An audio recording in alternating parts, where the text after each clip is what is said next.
одышку при незначительной физической нагрузке. Дальше боли в сердце есть? А перебои в области сердца у вас не бывает, только боли? Мадина Манкиева частенько чувствует небольшие боли в области сердца и решила провериться у кардиолога, пока это не переросло в проблему. А тут еще и повезло. Услугами специалистов узкого профиля можно воспользоваться, не выезжая из села. Врач после осмотра по мере необходимости выписывает направление и дает дополнительные советы пациентам. Мадине рекомендуют соблюдать диету. Первое, я пишу диету. Жирное, жареное, соленое, острое, исключаем. Да. С такими же проблемами в амбулатории пришло около 20 человек. В основном жалуются на повышенное артериальное давление и боли в сердце. Рассчитываем относительно абсолютные сердечно-сосудистые риски. И уже дальше решаем, это госпитализация или просто дообследование, или амбулаторное лечение. Кроме кардиолога, желающих проверить свое здоровье осматривают эндокринолог, невролог, врач ультразвуковой диагностики, терапевт. Всего около 10 специалистов по разным направлениям. Очереди в коридорах не маленькие, и нужно осмотреть всех, кто пришел. Врачи, которые сегодня здесь находятся, поднаблюдали, посмотрели, прошел я все анализы, сдал все крови, все нормально. Кардиограмму сдал, все отлично, сказали. Такие мероприятия очень даже нужны людям. Тем более сельским людям. У них нет возможности вот ходить каждый раз по больницам, проверяться и пройти вот эту всю процедуру.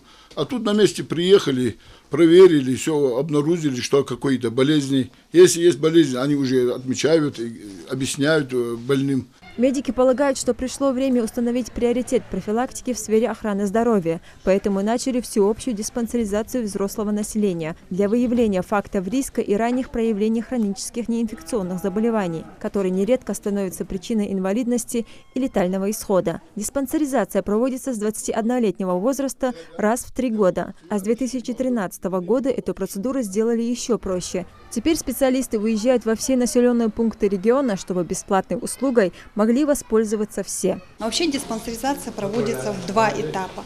Первый этап – это скрининг, выявление признаков хронических неинфекционных заболеваний.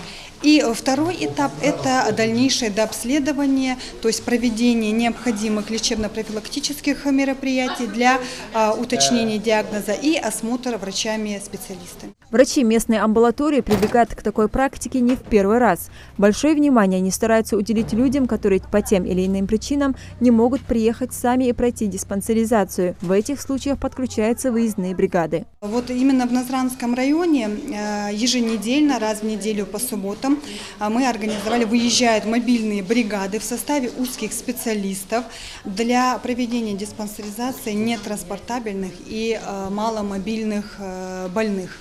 Сегодня прием у врачей прямо на дому проходит и Диби Балхаева. Бабушка еще в 1985 году после аварии пережила инсульт и с тех пор периодически наблюдается у медиков. Ее часто навещает участковый врач-терапевт, но сегодня к Диби она приехала не одна. Сегодня она проконсультирована неврологом, кардиологом, проведены обследования. После проведения обследования больная будет находиться под дальнейшим наблюдением участкового терапевта, назначение больной сделано. У бабушки взяли кровь на анализ, сделали кардиограмму, проверили артериальное давление. На состояние здоровья она сегодня не жалуется, но с неподдельной искренностью отмечает работу участкового врача.